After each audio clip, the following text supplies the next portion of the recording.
cəsarətlidir. Məncə də həqiqətən doğrudur. Mən sənin fikrinlə razıyam. Çox maraqlı kitabdır.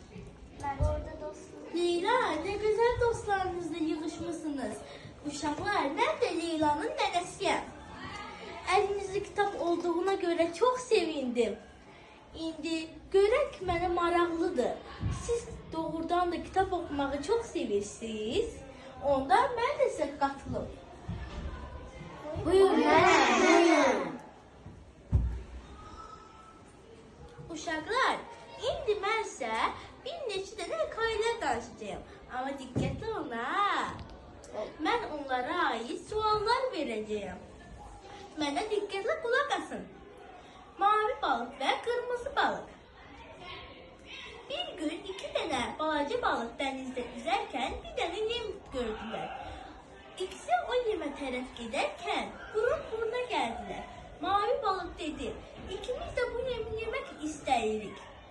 Gəl bölüşək, amma qırmızı balıq yemi özü yemək istəyirdi və yalanlar uydurmağa başlayırdı. Və dedi, vay, nə qədər çirkli yemdir bu. Amma yem çirkli deyil idi.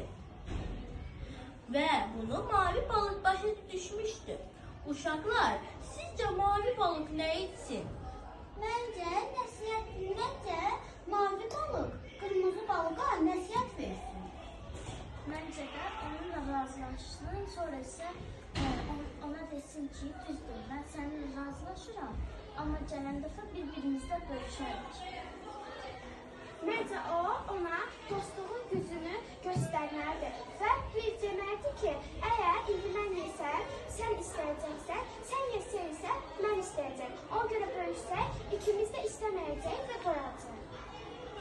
Yaxşı, uşaqlar, ya da belə eləsinmi? O yemi qırmızı balığın əlindən götürsün və qaçsın, öz yuvasına girsin. O yemi özü yesin. Bu hərəkəti eləsinmi? Hə, yaxşı. Deməli, o zaman başqa bir şey düşünək. Ya da belə eləsinmi?